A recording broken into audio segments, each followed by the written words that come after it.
बातमी कुर्ल्याची कुर्ल्यामध्ये मताधिकार ॲप संथ गतीनं सुरू आहे। मायकल हायस्कूल या ठिकाणी मताधिकार ॲप संथ गतीनं सुरू असल्याचं दिसतंय। ॲप संथ गतीनं सुरू असल्यानं पडताळणीत विलंब होतोय। मतदारांची नावं बूथ तपासण्याकरता ॲपचा वापर केला जातो। तर वसई विरारची महत्त्वाची बातमी आता मनवेलपाडा मतदान केंद्रावर विरार पूर्व इथं गोंधळ उडालाय। मोबाईल बंदी असताना सुद्धा काही राजकीय पक्षांच्या उमेदवारांनी मोबाईल घेऊन मतदान केंद्रात प्रवेश केलेला आहे।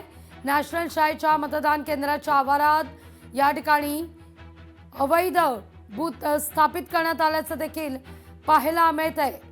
तर विरार पूर्वच्या मनवेलपाडा मतदान केंद्राबाहेर या ठिकाणी गोंधळ, तर काही ठिकाणी फुलं देऊन विरारमध्ये स्वागत केलं जातंय मतदारांचं। लोकशाही मराठी ऐका, पहा, जागरूक रहा।